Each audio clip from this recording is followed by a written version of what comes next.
my build of a 9.6-inch diameter Gemini 12 and launch site diorama. So, a little back history behind the Gemini 12 model.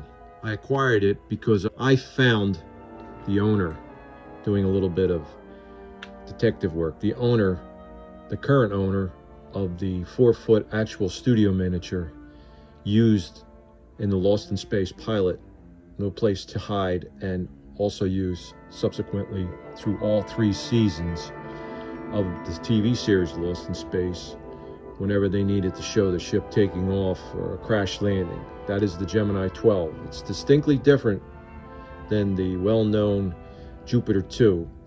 Has a shallower profile, a larger engine, larger viewport, etc. So I tracked down, using again a little bit of detective skills, the owner of the Gemini 12 in the hopes of restoring it. What I came across was Mr. Dhont, who owned the actual studio miniature, and Andre and I discussed the possibility of me restoring the miniature for him, to which Andre replied he's been thinking about having it restored for a number of years and this might just be the time.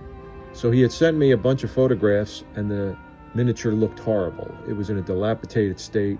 It looked like it was melted chocolate. It was just terrible. So we were trying to figure out the logistics of doing this, and Andre on the west coast rather, and me being on the east coast, I just had nightmares of the miniature showing up my driveway shattered to pieces. So I tried to figure out who I could contact to build it or restore it, and taking my name out of the equation because I didn't want to be bothered or worry about it being destroyed. And at the time, I recommended Paul Lubliner. Paul Lubliner restored the miniature, and then he had taken the miniature to a 3D scanning place in California and had the 4-foot miniature scanned, and as a result he made files which this model is based off of. This is a dead-on perfect replica of the 4-foot filming miniature as seen again in the series, and as a gesture of being thankful, being handed this restoration job, Paul sent me the parts to build my own Gemini 12 model. As you could see in these photos, it arrived, there was an upper hull, lower hull, the interior bulkheads, the Barrow's computers, that sort of thing. What Lubliner also did was send me a fully built up fusion core to save me time from having to do it, knowing how busy I was with my own build-up. So he was kind enough to send me a fully built fusion core. Now what I did was, upon receiving it, the single bulb that was used to light the interior and the core burned out. I wasn't happy with it anyway, so I wound up purging everything that he had sent me and constructed my own lighting system, which is LEDs and whatnot, and they're much brighter. So I had plans on filming the model in air, which you guys could see on other videos in my backyard with its composited into scenes from the original series. So I wanted to complete a diorama of the launch site of the Jupiter 2 Gemini 12. The starting point was the actual Fox blueprints showing the dimensions and scale of the launch pad and towers seen here in this blueprint. The blueprints aren't, anyone familiar with Fox Productions and their miniatures know that the blueprints rarely match up to the finished product. So based on these blueprints and my reference photos from the scene and of the Gemini 12 on the launch pad, and some recent pictures of the auction, I was able to get a friend of mine from Bobovich Designs, Ben Bobovich, and we collaborated on making files to be laser printed, 3D printed, of the pad and the towers.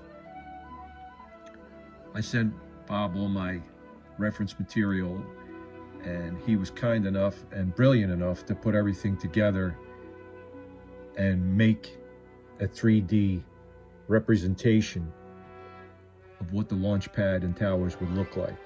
After Bob was finished, another friend, Anthony Sorza, was sent the files, and Anthony proceeded to print out the parts for me, again in kit form. Needed to be cleaned up and put together quite naturally, and painted. So I acquired everything from Anthony. A nice box showed up at my door one day, and I opened it and pleasantly surprised. All the parts looked fantastic. So I had to figure out what I was going to do. Knowing full well I was going to light it, I had to drill holes and route the wires and all that, and make some corrections because Bob used, because I sent him the actual Fox blueprints, the feet were wrong on the launch pad, so I had to customize and scratch build those. And I added railings out of brass wire, the railings around all brass and painted in the correct blue color, and added the lighting. And what we got, or what I finished with, is what you're going to be seeing here now. So hopefully you'll enjoy it. It was a lot of fun. If you want your own launch pad and towers, you can contact Bobovich Designs on Facebook, or you can Google him, or I'll leave a link in the description, and he can provide you with the files on producing your own launch pad diorama in any scale you wish. You just need to tell him what you need.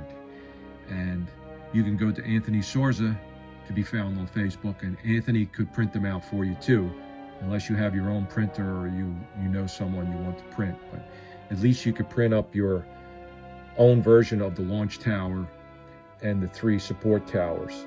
The ship, however, is not available. That was a one-off kit, again, provided to me for helping in acquiring and finding where the 4-foot filming miniature was and being part of the restoration team.